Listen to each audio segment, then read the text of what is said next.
Bienvenue chez Even Audio, la plateforme dédiée à votre épanouissement sur les plans spirituels, émotionnels et physiques. Si vous appréciez notre contenu, n'hésitez pas à nous laisser un like, un commentaire, à partager et à vous abonner en activant la cloche de notification pour recevoir toutes nos nouveautés. Ensemble, faisons avancer le royaume des cieux. Dans cet extrait, nous vous proposons la version audio du livre « Seigneur, apprends-nous à prier » de Maurice Cerullo. Nous vous souhaitons une bonne écoute et que Dieu vous bénisse. Chapitre 1 – Au-delà de la prière ordinaire. Nous sommes dans un voyage spirituel dans la poursuite passionnée du Christ, pour apprendre à prier dans la même dimension puissante et illimitée qu'il a enseignée et démontrée. Nous savons que c'est possible. Nous savons que le Christ désire que nous vivions dans une dimension puissante et surnaturelle de la prière, où rien ne nous est impossible. Nous ne sommes pas satisfaits du statu quo, ou vivant en dessous du plein potentiel de la véritable puissance de la prière que Christ voulait que son Église possède. Le cri, jaillissant du plus profond de nos êtres les plus intimes, « Seigneur, apprends-nous à prier ». Quel que soit votre niveau actuel d'expérience dans la prière, le Christ vous appelle à vous lever et à le rejoindre à ses côtés, dans une prière et une intercession stratégique qui se traduiront par des villes entières, des nations et des groupes de personnes transformés par sa puissance. Êtes-vous prêt et disposé à aller au-delà de la prière ordinaire pour ce nouveau niveau stratégique de prière? À quel point avez-vous faim d'une nouvelle manifestation de sa présence? À quel point avez-vous faim de recevoir une nouvelle onction et la transmission de son esprit? Avez-vous assez faim pour mourir à vous-même et à votre dépendance à l'égard de votre esprit et de vos capacités naturelles? La première chose que vous devez être prêt à faire est de mettre de côté toutes les idées préconçues, les traditions humaines et les idéologies religieuses concernant la prière. Ces choses ne feront que vous alourdir et vous empêcher d'avancer dans l'esprit, vers une nouvelle révélation et expérience dans la prière. Wesley L. Duell a dit, « La prière prédominante est le moyen ordonné par Dieu pour étendre son royaume, pour vaincre Satan et son empire des ténèbres et du mal, et pour accomplir le plan éternel de Dieu et mettre en œuvre sa bonne volonté sur terre. » La vraie prière est bien plus qu'une répétition formelle de mots éloquents enchaînés pour impressionner les auditeurs. C'est plus que simplement répéter ou citer des prières d'un livre de prières. La prière qui déplace la main de Dieu, pour produire sa volonté sur terre, n'est pas basée sur les stratégies bien planifiées développées par nos esprits naturels. En fait, la vraie prière transcende les limites de notre esprit naturel, car elle est née de l'esprit. Charles Spurgeon a dit, « La prière elle-même est un art que seul le Saint-Esprit peut nous enseigner. Il est le dispensateur de toute prière. » Il existe de nombreux livres et sermons sur la prière. Cependant, la meilleure façon d'apprendre à prier est de venir aux côtés du grand intercesseur, qui vit pour intercéder pour nous. Nous devons nous tourner vers le Saint-Esprit, non seulement comme notre enseignant, mais aussi comme notre divin facilitateur, qui permet de faire des prières motivées, dirigées et divinement dynamisées par lui. Tout comme les disciples ont crié à Jésus, « Seigneur, apprends-nous à prier », nous devons regarder attentivement ce que Jésus a enseigné et démontré concernant la prière. Et il arriva que, comme il priait en un certain lieu, lorsqu'il cessa, un de ses disciples lui dit, « Seigneur, apprends-nous à prier, comme Jean l'a aussi enseigné à ses disciples. » Luc 11, 1. Plus que probablement, le seul type de prière que les disciples connaissaient était les prières traditionnelles qu'ils avaient apprises lors de leur culte dans les synagogues, sous la direction des prêtres. Imaginez un instant, être dans la présence du Fils de Dieu et l'entendre prier.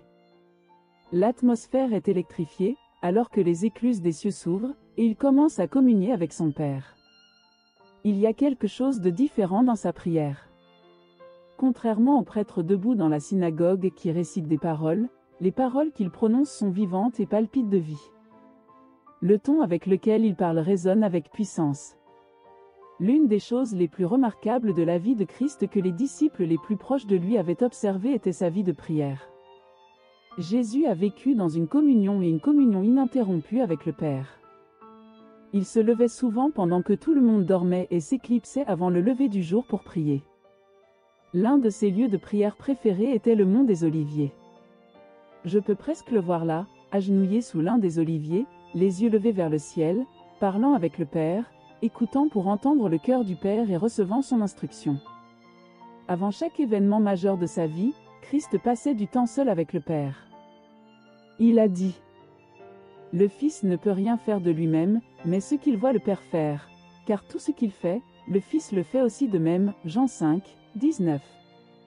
Les grandes victoires que Jésus a remportées sur les lignes de front, alors qu'il répondait aux besoins du peuple enseigné, ouvrir les yeux aveugles, ouvrir les oreilles sourdes, guérir toutes sortes de maladies et ressusciter les morts n'étaient pas automatiques. Ils ont été gagnés avant qu'ils ne partent en première ligne pour prier. Eratoré a dit: la prière est la clé qui ouvre tous les entrepôts de la grâce et de la puissance infinie de Dieu. Bien qu'il soit le Fils de Dieu, Jésus n'a pas remporté ses victoires par sa propre force. Il s'était dépouillé de ses capacités divines et était soumis aux mêmes limitations humaines que vous et moi. Il n'a absolument rien fait indépendamment du Père. Aucun des formidables miracles et guérisons qu'il a fait n'était automatique. Tout ce que Jésus a fait était le résultat de ce que le Père lui a révélé pendant qu'il était dans sa présence, pendant qu'il était en prière. Avant de se rendre sur les lignes de front, Jésus a passé du temps dans la présence de son Père, où le Père lui a révélé sa volonté. Par la prière, il a pénétré les lignes ennemies, a combattu la bataille et l'a gagnée. Avant que Jésus ne commence son ministère, il a passé 40 jours à jeûner et à prier, et est revenu dans la puissance de l'Esprit en Galilée. Luc 4, 14. Avant de nourrir les 5000, en multipliant 5 pains et 2 poissons, il alla en barque dans un lieu isolé, où il priait. Matthieu 14, 13. Avant une grande campagne de guérison à Génézareth où les gens lui amenaient des malades, Jésus monta seul sur une montagne, où il pria. Matthieu 14, 22 à 23. Avant de choisir les 12 apôtres, Jésus est allé à la montagne pour prier, et il a passé toute la nuit à prier Dieu. Luc 6, 12. Avant de commencer son ministère dans toute la Galilée, où il prêchait et chassait les démons, Jésus priait. Très tôt le matin, alors qu'il faisait encore sombre, Jésus se leva, sortit de la maison et s'en alla dans un lieu solitaire, où il pria. Marc 1, 35. Avant d'être arrêté, battu, moqué et crucifié, Jésus est entré dans le jardin de Gethsémanée, où il a lutté et agonisé dans la prière. Matthieu 26, 36 à 46. Avant de prendre des mesures qui affecteront votre vie ou votre famille, ne devriez-vous pas entrer dans un combat spirituel par la prière, pénétrer les lignes ennemies et gagner la bataille? Limite EM a dit: voulez-vous prier avec de grands résultats? Recherchez les puissantes actions du Saint-Esprit dans votre propre esprit. Revenons maintenant à Luc 11, 1, où Jésus priait et ses disciples sont venus à lui pour lui demander de leur apprendre à prier. Alors qu'ils écoutaient Jésus prier, c'était tellement génial qu'ils ne pouvaient plus rester les bras croisés et se contenter d'écouter. J'imagine les entendre crier: nous voulons ce que tu as. Seigneur Jésus, apprends-nous à prier. Tu fais quelque chose que nous n'avons jamais connu auparavant. Nous t'entendons toucher le ciel. Nous t'entendons en relation avec le Dieu d'Abraham, d'Isaac et de Jacob. Ce n'est pas seulement la tradition, mais ce que nous entendons est la réalité, et nous voulons savoir comment prier comme tu pries. Priez, notre Père. En réponse aux cris de leur cœur, Jésus a commencé à leur apprendre à prier avec ce que nous appelons la prière du Seigneur. Cette belle prière est probablement la prière la plus connue et la plus aimée jamais priée.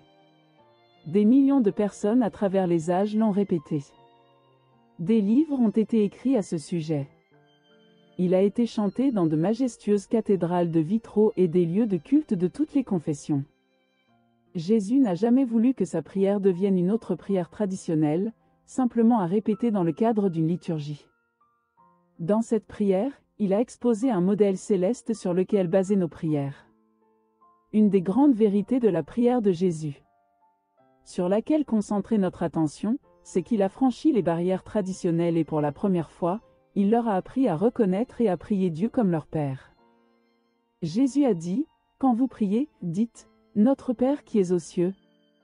Luc 11, 2.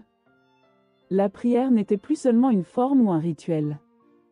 Il ne devait plus être relégué à de vaines répétitions, comme c'était le cas pour les nations païennes. Ce n'était plus un exercice religieux pour impressionner les autres. La prière devait être basée sur une nouvelle révélation de reconnaissance et venir au Dieu d'Israël comme leur Père. Un nouveau concept radical de prière. Jésus a brisé la tradition et le formalisme des chefs religieux et des pharisiens en enseignant un nouveau concept radical de la prière. Dans l'une de ses premières références à la prière, lors de son sermon sur la montagne, le Christ a enseigné au peuple à aimer ses ennemis et à prier pour eux. En fait, il a enseigné la prière pour ses ennemis comme une réponse naturelle de ceux qui sont vraiment des enfants de Dieu. Jésus a dit : « Vous avez entendu dire qu'il a été dit, aimez votre prochain et haïssez votre ennemi. Mais je vous le dis, aimez vos ennemis et priez pour ceux qui vous persécutent, afin que vous soyez les enfants de votre Père qui est aux cieux. Il fait lever le soleil sur les méchants et sur les bons, et fait pleuvoir sur les justes et les injustes. » Matthieu 5, 43 à 45. Il est intéressant de noter que dans ses premières références à la prière, il a mis l'accent sur la prière qui va au-delà de l'ordinaire. Combien de fois avez-vous passé du temps à prier pour vos ennemis, ceux qui vous ont poignardé dans le dos, ont trahi votre confiance, ont menti à votre sujet et vous ont profondément blessé? Dans l'expérience de prière du chrétien moyen, très peu de temps, voire aucun, est consacré à la prière pour ses ennemis. Pourtant, Jésus a souligné l'importance de ce type de prière. André Meuret a dit : « Ce n'est que lorsque nous nous donnons à l'Esprit vivant priant en nous que la gloire de l'écoute de la prière, et la médiation la plus efficace du Fils peuvent être révélées par nous dans leur puissance. » Remarquez ce que Jésus a dit : « Priez pour ceux qui vous maltraitent et vous persécutent, afin que vous soyez enfants de votre Père qui est dans les cieux. » Matthieu 5, 44 à 45. Dans la nature, il n'est pas difficile de prier pour les amis, la famille et les autres chrétiens dans le besoin. Mais la prière pour nos ennemis n'est pas facile et ne peut pas être faite de manière naturelle, car elle prend sa source dans le cœur du Père. Cela implique son amour et son pardon, et ceux qui sont vraiment ses fils et ses filles, nés de son esprit, suivront son exemple. Seigneur, apprends-nous à prier. Non seulement par ses paroles, mais aussi par son exemple, Jésus a enseigné que nous devons être disposés à pardonner et à prier pour nos ennemis. Jésus, le Fils saint et pur de Dieu, a été méprisé, rejeté et trahi, même par ses proches. Il a été faussement accusé, craché dessus, a fait un spectacle public de honte et de disgrâce, et cloué sur une croix. Suspendu là dans la douleur et l'agonie, il fit la plus grande prière jamais faite. « Père, pardonne-leur, car ils ne savent pas ce qu'ils font. » Luc 23, 34. Cette prière, tombant des lèvres du Fils de Dieu, monta vers le Père, qui entendit son cri, reçut le sacrifice de son sang de la vie, et a répondu en accordant à l'homme le don inestimable du salut. Sa prière a transcendé toute limitation naturelle. Ce n'était pas une prière ordinaire, elle a transcendé le temps. À la suite de cette seule prière, d'innombrables multitudes à travers les âges sont acquittées, pardonnées et rétablies dans la communion avec Dieu comme leur Père. Faisons cette prière. Seigneur, apprends-nous à prier. Apprends-nous à aller au-delà de la prière ordinaire, à aimer nos ennemis, à pardonner et à prier pour eux comme tu nous l'as enseigné par ta parole et par ton exemple en tant que notre grand intercesseur. Amen. Au-delà du savoir-faire et de la tradition. Limite EM a dit, la prière est la respiration d'une âme enflammée pour Dieu et enflammée pour l'humanité. La vraie prière doit venir du cœur.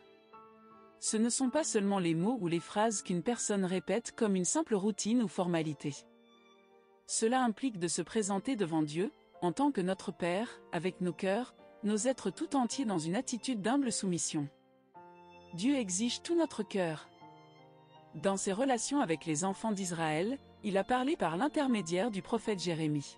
« Et vous me chercherez, et vous me trouverez, quand vous me chercherez de tout votre cœur. » Jérémie 29, 13. Jésus a dénoncé l'hypocrisie et la tradition religieuse de ceux qui priaient dans les synagogues et au coin des rues pour être vus des hommes. Il traita les pharisiens d'hypocrites. Hypocrite, Isaïe a bien prophétisé sur vous. Ce peuple m'honore des lèvres, mais son cœur est loin de moi. Mais c'est en vain qu'il m'adore, enseignant comme doctrine les préceptes des hommes. Matthieu 15, 7 à 9. Nous devons faire attention à ne pas être liés par la religion ou les traditions enseignées par les hommes. Il y a beaucoup de chrétiens assis dans nos églises qui prient régulièrement. Les mots qui sortent de leur bouche sont ce qu'ils ont appris, mais les mots sont vides et creux parce qu'ils viennent de leur tête, pas de leur cœur. Pour aller au-delà de la prière ordinaire, on ne peut se contenter de savoir de tête ou de tradition religieuse. Le cri de nos cœurs doit être « Seigneur, brise la tradition et le formalisme mort et aride, et apprends-nous à prier comme tu as prié. » Les pharisiens étaient attachés et préoccupés par le strict respect de la loi et de la tradition orale, avec ses règles d'interprétation de la loi, les rites de purification et les lois humaines transmises par leurs pères. Avec une attention minutieuse aux détails, ils ont observé tous les temps sacrés établis par Dieu. Ils donnaient la dîme de tout ce qu'ils possédaient et jeûnaient 2 fois par semaine, le lundi et le jeudi. Ils faisaient toutes les bonnes choses, mais ils étaient tellement liés par la tradition qu'ils ne connaissaient pas vraiment Dieu et ne pouvaient pas recevoir les vérités que Christ leur avait dites. Leur compréhension de Dieu était principalement celle du législateur, et leur souci d'accomplir strictement ses commandements devint une fin en soi. Quand ils allaient au temple pour prier, leur prière était formelle et légaliste. Et, ils y sont allés pour être vus et entendus des hommes, non pour rencontrer Dieu. Des prières publiques étaient offertes quotidiennement dans la synagogue qui comprenait le schéma composé de 3 passages de l'Ancien Testament, Deutéronome 6, 4 à 9, Deutéronome 11, 13 à 21 et Nombre 15, 37 et 41. Le schéma était répété les 2 matins et soirées avec bénédiction. De plus, la Tefilla, ou 18 bénédictions, était répétée 3 fois par jour. Une grande partie de cela a été incorporée dans le livre de prières hébreu qui est encore utilisé dans les synagogues juives aujourd'hui. Contrairement à l'hypocrisie des pharisiens, Jésus a brisé la tradition rigide et formelle des formes religieuses, des rituels et des concepts de prière de l'homme, et l'a établi sur une relation avec le Père. Il a enseigné aux gens l'importance de s'enfermer dans un lieu secret pour prier. Jésus a dit : « Et quand vous priez, ne soyez pas comme les hypocrites, car ils aiment prier debout dans les synagogues et au coin des rues pour être vus des autres. En vérité, je vous le dis, ils ont reçu leur récompense dans son intégralité. Mais quand vous priez, entrez dans votre chambre, fermez la porte et priez votre Père, qui est invisible. Alors votre Père, qui voit ce qui se fait en secret, vous récompensera. » Matthieu 6, 5 à 6. La prière, une relation vivante avec le Père. Dieu ne devait plus être connu comme un être suprême, très éloigné dans les cieux, inaccessible et inapprochable, mais comme un Père céleste aimant, qui désire vivre en communion intime avec ses enfants. À travers les âges, Abraham, Moïse, Josué, Élie, David et les autres prophètes et saints de l'Ancien Testament avaient adressé leurs prières au Dieu unique, vrai et vivant, le Tout-Puissant Jéhovah, le Saint d'Israël. Ils le connaissaient comme le Dieu Tout-Puissant, qui s'est révélé par des signes et des prodiges, a fait reculer la mer Rouge, les a conduits à travers le désert, a fait pleuvoir la manne du ciel, a fait jaillir l'eau du rocher, a fait pleuvoir le feu du ciel, les délivra dans la fournaise ardente, ferma la gueule des lions, combattit pour eux et les délivra des mains de leurs ennemis. Mais ils n'avaient pas de relation intime avec lui en tant que leur Père céleste. Aucun des saints de l'Ancien Testament ne l'a jamais prié en tant que Père. Écoutez leurs prières. Salomon pria : « Ô Seigneur, le Dieu d'Israël, il n'y a pas de Dieu comme toi dans les cieux en haut, ni sur la terre en bas, gardant son alliance et faisant preuve de miséricorde et de bonté de cœur envers tes serviteurs qui marchent devant toi de tout leur cœur. » 1 Roi 8, 23. Ézéchias cria au Dieu d'Israël : « Seigneur, Dieu d'Israël, trône entre les chérubins, toi seul es Dieu sur tous les royaumes de la terre. Tu as fait le ciel et la terre. » 2 Rois 19, 15. Élie invoqua le Dieu d'Abraham, d'Isaac et d'Israël. Il pria : « Seigneur, Dieu d'Abraham, d'Isaac et d'Israël, que l'on sache aujourd'hui que tu es Dieu en Israël et que je suis ton serviteur et que j'ai fait toutes ces choses sur ton ordre. » 1 Roi 18, 36. Les prophètes et les saints de l'Ancien Testament étaient incapables de connaître Dieu intimement, dans une relation de père, parce que le Saint-Esprit n'avait pas encore été donné. Dieu a promis qu'il ferait une nouvelle alliance avec Israël, et qu'il placerait son esprit en eux. Il a dit : « Je vous donnerai un cœur nouveau, et je mettrai en vous un esprit nouveau. » Ézéchiel 36, 26. Sous la nouvelle alliance, Jésus est venu non seulement pour racheter l'homme de ses péchés, mais pour amener l'homme dans une nouvelle relation intime avec Dieu. À 6 reprises dans son sermon sur la montagne, le Christ a mis l'accent sur la prière, basée sur une relation vivante avec le Dieu Tout-Puissant d'Israël, créateur des cieux et de la terre, en tant que Père. Jésus a dit : « Priez votre Père. » Votre Père, qui voit ce qui se fait en secret, vous récompensera. Matthieu 6, 6. Votre Père sait ce dont vous avez besoin, avant que vous ne lui demandiez. Matthieu 6, 8. Voici donc comment vous devriez prier. Notre Père qui es aux cieux. Matthieu 6, 9. Au-delà des prières égotes. Dans Matthieu 6, 31 à 33, Jésus nous enseigne à ne pas nous préoccuper des nécessités fondamentales de la vie, quoi manger, quoi boire ou comment nous serons habillés. Il a dit, car votre Père céleste sait que vous avez besoin de toutes ces choses. Dans ces versets, Jésus révèle notre priorité dans la prière. Notre préoccupation majeure lorsque nous venons devant le Père n'est pas de le bombarder de nos besoins. Pourtant, dans la vie du chrétien moyen, la majorité de notre temps de prière est consacrée à nos besoins immédiats et aux besoins de notre famille. Nous devenons souvent tellement occupés par nos requêtes urgentes que nous oublions que notre Père voit et sait. Jésus n'a pas dit que ces choses n'étaient pas importantes pour le Père, ou que nous ne devrions pas lui demander de répondre à nos besoins. Il a dit que notre Père sait déjà ce dont nous avons besoin avant même que nous le lui demandions. Nous ne devons pas permettre à notre esprit de se préoccuper ou de s'inquiéter des nécessités fondamentales de la vie. L'inquiétude est un péché, parce qu'à sa racine se trouve vraiment un manque de foi dans l'amour et le souci du Père pour nous, ou la peur qu'il ne réponde pas à nos besoins. Lorsque nous prions, nous n'avons pas besoin d'essayer de contraindre un Dieu réticent à nous écouter avec l'urgence de nos paroles. En tant que Père céleste aimant, non seulement il entend nos prières, mais il attend simplement que nous le demandions. Eratoré a dit, tout ce que Dieu est, et tout ce que Dieu a, est à la disposition de la prière. La clé pour que nos besoins soient satisfaits se trouve dans Matthieu 6, 33.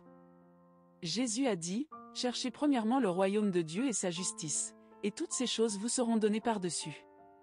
Quand on sait et sommes confiants dans l'amour du Père pour nous et savons qu'il est déjà conscient de nos besoins, nous nous concentrerons sur sa recherche, cherchant à le connaître, cherchant à être remplis de sa présence et de sa justice. Notre priorité dans la prière sera centrée sur le Père et veillera à ce que sa volonté et son plan soient accomplis dans nos vies et sur la terre.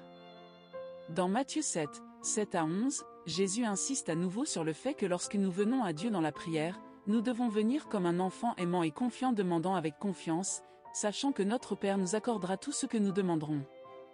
Jésus a dit, « Si donc vous, étant mauvais, vous savez donner de bonnes choses à vos enfants, combien plus votre Père qui est dans les cieux donnera-t-il de bonnes choses à ceux qui le lui demandent ?» Matthieu 7, 11.